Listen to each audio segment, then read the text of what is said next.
اس سے بچ نہیں پاتی، انیویٹیبل ہو جاتا ہے اور پھر وہ جنگ کے اندر چلی جاتی ہے. یہ جو ہے وہ لبرل تھیوری تھی. آگے چلتے ہیں. ریئلسٹ تھیوری کیا کہتی ہے کانفلکٹ کے حوالے سے؟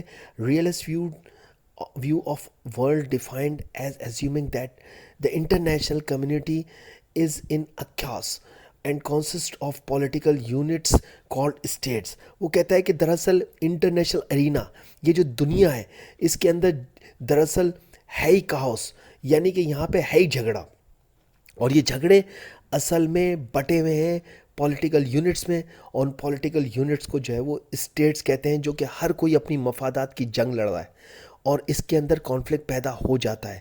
یہ جو ہے وہ ریئلسٹ ویو ہے. اسٹیٹ پاور حاصل کرتے رہتے ہیں یہ پولیٹیکل یونٹس، جنہیں اسٹیٹس کہہ رہے ہیں، اور یہ پولیٹیکل یونٹس جب پاور حاصل کرتے ہیں تو یہ ہر لمحے جو ہے وہ ڈینجرس سے ڈینجرس ہوتے جا رہے ہیں. ٹھیک ہے جی. States can never be sure of the intentions of other states and a state motivation is simply to survive. اور کوئی بھی اسٹیٹ کسی دوسری اسٹیٹ کے اوپر بھروسہ نہیں کر سکتا کہ اس کے انٹینشنز، اس کے ارادے کیا ہیں، اور اس وجہ سے ایک اسٹیٹ کے جینے کی، ایک اسٹیٹ کی کے زندہ رہنے کی اس دنیا میں ایک ہی وجہ ہے کہ وہ سروائیو کرتا ہے، اور وہ سروائیو کرنے کے لیے پاور کو ایکوائر کرتا ہے. یہ ریئلسٹ تھیوری ہے. آگے بڑھتے ہیں. اب دیکھتے ہیں ریڈیکل تھیوری کیا ہے کانفلکٹ کے حوالے سے انٹرنیشنل ریلیشنز کے اندر. Radical theory says that uneven distribution of resources in the international system creates conflict between the haves and have nots and influence all actions and interaction. وہ کہتا ہے کہ دراصل جو ریسورسز ہے اس کا ایک ان ایون ڈسٹریبیوشن ہوا ہے، یعنی کہ نا انصافی پہ مبنی ایک ایسا ڈسٹریبیوشن ہوا ہے جس کی وجہ سے کانفلکٹ کریٹ ہوتا ہے. اسٹیٹس آپس میں اس بنیاد پہ جھگڑ بیٹھتے ہیں کہ کسی کے پاس ہے اور کسی کے پاس نہیں ہے، اور پھر یہ جو ہے وہ سبب بنتا ہے کانفلکٹ کا. اور پھر جو ہے وہ آپ دیکھتے ہیں کہ رچ اور پور کا بھی جو ہے وہ ایک کانسیپٹ آ جاتا ہے کہ ایک امیر ایک اسٹیٹ آپ کو نظر آتی ہے، ایک غریب اسٹیٹ نظر آتی ہے، اور کلاس وارفیئر شروع ہو جاتا ہے. تو یہ جو ہے وہ آپ نے دیکھا کہ 3 تھیوریز کانفلکٹ کے حوالے سے، انٹرنیشنل ریلیشنز کے حوالے سے. What are the 4 types of conflicts? تو ظاہر سی بات ہے کانفلکٹ کو میں آپ بتا چکا ہوں کہ یہ اصل میں اپوزیشن کی وجہ سے کریٹ ہوتا ہے. جب آپ کسی چیز کے حوالے سے کسی دوسری پارٹی سے اپوزیشن میں جاتے ہیں تو کانفلکٹ کریٹ ہوتا ہے، اور یہ بیسیکلی 4 طرح کا ہوتا ہے. ایک کانفلکٹ ود سیلف، ایک کانفلکٹ ود ادرس، ایک کانفلکٹ ود انوائرمنٹ، ایک کانفلکٹ ود سپرا نیچرلس. تو یہ 4 ہیں، اس کو الگ الگ دیکھ لیتے ہیں. کانفلکٹ ود سیلف، ظاہر سی بات ہے آپ اس کی ایک مثال یہ لے سکتے ہیں کہ آپ کا کانفلکٹ آپ کے اپنے ساتھ کیسے ہو سکتا ہے. تو ظاہر سی بات ہے کہ یہاں پہ آپ کہہ سکتے ہیں کہ بھائی میرے اندر ایک برائی ہے، میں سگریٹ پیتا ہوں، یہ میرے اندر ایک برائی ہے، میرا کانفلکٹ میرے اپنے آپ کے ساتھ ہے کیونکہ مجھے ایک بری عادت پڑی ہوئی ہے اور میں اس کو چھوڑنا چاہتا ہوں. تو یہ کانفلکٹ بن رہا ہے یہاں پہ آپ کا اپنے ساتھ، اور آپ اپنی اس بری عادت سے جان چھڑانا چاہتے ہیں. اگلا ہے کانفلکٹ ود ادرس. یہ کیسے؟ تو مثال کے طور پہ ایک شخص جو ہے وہ اس رول کو فالو کرتا ہے کہ وہ امپورٹنس دیتا ہے ٹائم کو، وہ کہتا ہے ٹائم کی اہمیت ہے، جبکہ دوسرا شخص جو ہے وہ کہتا ہے کہ جناب ٹائم وائم کیا ہوتا ہے، پورا دن پڑا ہوا ہے، کچھ بھی کر لیں، آپ کی مرضی ہے. تو یہاں پہ آپ دیکھ سکتے ہیں کہ 2 بندوں کے درمیان میں ایک کانفلکٹ پیدا ہو رہا ہے کسی سوچ کے حوالے سے، کسی موقف کے حوالے سے، کسی پرسیپشن کے حوالے سے. تیسرا ہے کانفلکٹ آف انوائرمنٹ. اچھا میں ایک چیز اور آپ کو بتاؤں، یہ تو میں نے ایک پرسن پہ ڈال دیا، یہی چیز آپ کسی اسٹیٹ کے اوپر بھی لے سکتے ہیں، کیونکہ ظاہر سے ہم انٹرنیشنل ریلیشنز کے حوالے سے پریزنٹیشن بنا رہے ہیں. تو کانفلکٹ ود ادرس کے اندر آپ دیکھ سکتے ہیں کہ اگر آپ کسی چیز کو اہمیت دے رہے ہو، آپ کا ایک اسٹیٹ جو ہے کسی چیز کو اہمیت دے رہی ہے اور دوسری اسٹیٹ اس کو جو ہے وہ ماننے کو تیار نہیں ہے، تو یہاں پہ کانفلکٹ پیدا ہو سکتا ہے. ٹھیک ہے جی. کانفلکٹ ود انوائرمنٹ، تو کانفلکٹ انوائرمنٹ کو آپ اس طرح سے دیکھ سکتے ہیں کہ نیچرل ریسورسز کے حوالے سے کانفلکٹ پیدا ہو سکتا ہے. مثال کے طور پہ پاکستان اور انڈیا کے درمیان بھی واٹر کانفلکٹ ہے، جس میں انڈیا جو ہے وہ پانی کا راستہ ڈیم بنا کے موڑ رہا ہے، جس کو کہ پاکستان جو ہے وہ کئی دفعہ انٹرنیشنل ارینا کے اندر اس بات کو آبجیکٹ کر چکا ہے کہ انڈیا کو یہ حق نہیں ہے، کیونکہ انڈیا اور پاکستان کے درمیان میں انڈس بیسن واٹر ٹریٹی موجود ہے.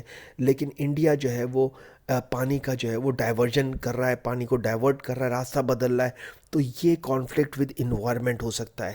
اسی طریقے سے کانفلکٹ ود سپرا نیچرل کیا ہے؟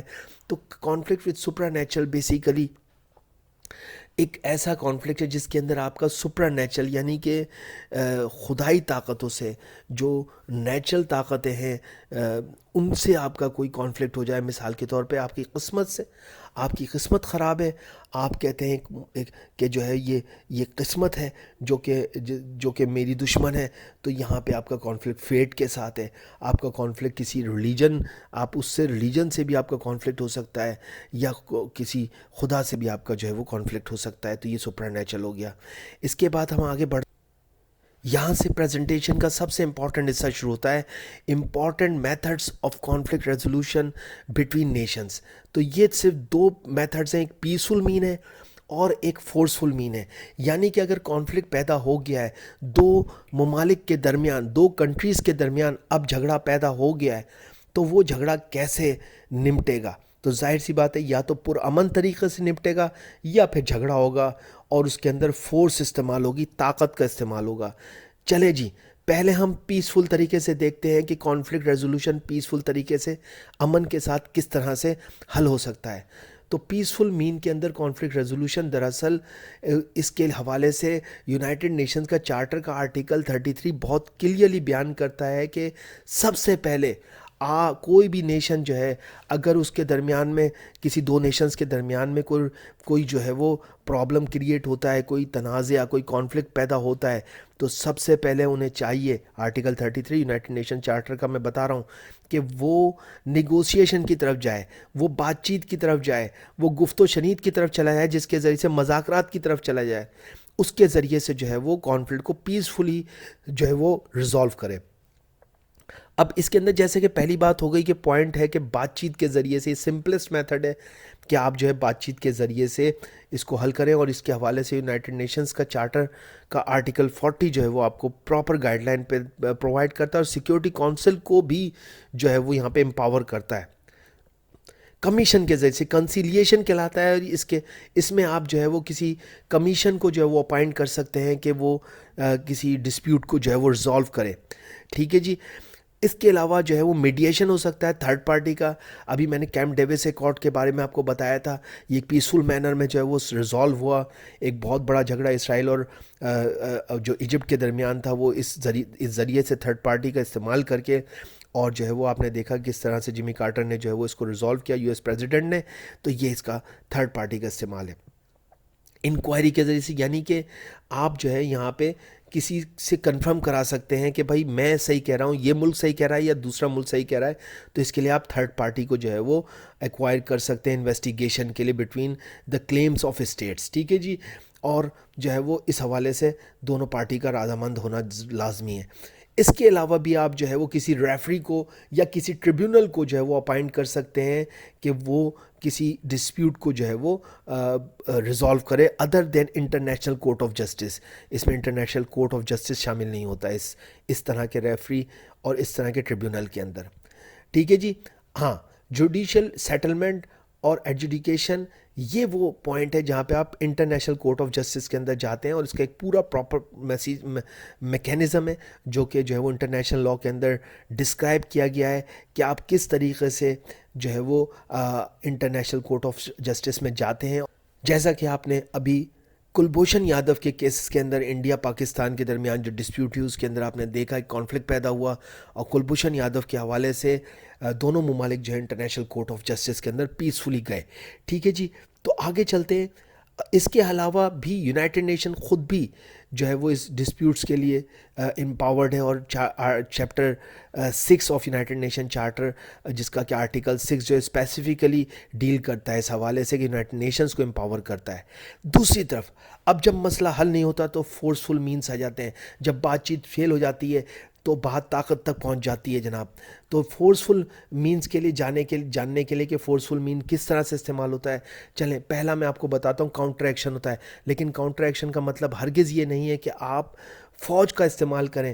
کریں، یعنی کہ آپ بدلے کے لیے صرف فوج کا استعمال نہیں بلکہ آپ سیاسی طور پر بھی اس مسئلے میں احتجاج یا فورس کا استعمال کر سکتے ہیں کہ آپ اپنے دشمن سے سیاسی تعلقات کو، پولیٹیکل کنیکشنز کو ختم کر دیں. یہ بھی ایک فورسفل مینر ہے. آپ جو ہے کاؤنٹر ایکشن کرتے ہیں اس کے اندر. نمبر ون کاؤنٹر ایکشن ہو گیا اس کا. دوسرا جو ہے ریٹیلیشن. ریٹیلیشن انگریزی میں پلٹ کے وار کو کہتے ہیں، اور یہ act of taking by force, آپ کسی چیز کو جو ہے وہ فورس کے ذریعے سے حاصل کرتے ہیں. حالانکہ یونائٹڈ نیشن چارٹر جو ہے وہ اس نے اس کو اللیگل کہا ہے، اس کو اللیگل قرار دیا اس میتھڈ کو، لیکن بہرحال آپ جو ہے ریٹیلیٹ کرتے ہیں، آپ جو ہے فورس کے ذریعے سے. کئی دفعہ ایسا ہوا ہے کہ یونائٹڈ نیشنز کی موجودگی میں بھی ڈفرینٹ نیشنز نے جو ہے وہ اس انسٹرومنٹ کو استعمال کیا ہے اور اپنا کانفلکٹ ریزولو کیا ہے. اور دنیا دیکھتی رہ گئی جناب. بہت نکلے گی تو پھر دور تلک جائے گی، لیکن یونائٹڈ نیشنز یہاں پہ جو ہے وہ تھوڑی سی ہینڈی کیپ نظر آتی ہے. بہرحال جو انٹرنیشنل لا ہے وہ میرا آپ کو بتانے کا مقصد ہے. آگے چلتے ہیں پیسفل سیزر.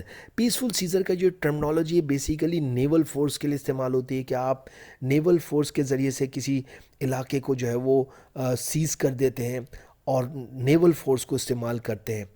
اس کے ساتھ ساتھ انٹرونشن بھی ہو سکتا ہے، اور انٹرونشن جیسے کہ نام سے لگ رہا ہے کہ کوئی ملک جو ہے وہ کسی ملک کے اندر گھس کے اور جو ہے وہ کانفلکٹ کو فورسفلی جو ہے وہ ریزالو کرتا ہے. یونائٹڈ نیشنز کا خود کا جو ہے وہ اپنا بھی ایک فورس کو جو ہے وہ استعمال کرنے کا اپنا بھی ایک میتھڈ ہے، جو کہ چیپٹر 7 کے اندر جو ہے وہ مکمل طور پہ بتایا گیا ہے کہ یونائٹڈ نیشنز کا چارٹر نمبر 7 اور اس کے آرٹیکل 39، 40 اینڈ 41 سیکیورٹی کونسل کو بااختیار بناتے ہیں کہ وہ فورس کا استعمال کر سکے. ٹھیک ہے جی. اور جو ہے وہ اس کے اندر آپ دیکھ سکتے ہیں کہ اسی طرح سے سیکشن 42 میں سیکیورٹی کونسل کو فوج کا استعمال کا حق بھی مل جاتا ہے. ٹھیک ہے جی. تو اس طرح کا آپ نے جو دیکھا ہوگا، آپ کو اس کا مثال جو ہے وہ یہاں پہ نیچے نظر آ رہی ہے کہ گلف وار کے اندر 1990 کے اندر اور عراق کے اندر جو ہے 2003 کے اندر آپ نے دیکھا کہ کس طریقے سے جو ہے وہ فورس کا استعمال ہوا، اور جو ہے وہ آپ دیکھ سکتے ہیں کہ کس طرح سے یونائٹڈ نیشنز اس کو امپاور کرتی ہے. سو آئی ہوپ کہ آپ کو یہ پریزنٹیشن پسند آئی، کوئی ہیلپ فل رہی ہوگی. اگر آپ کو یہ ہیلپ فل رہی ہے تو پلیز لائک اور سبسکرائب کر دے گا. Thank you very much.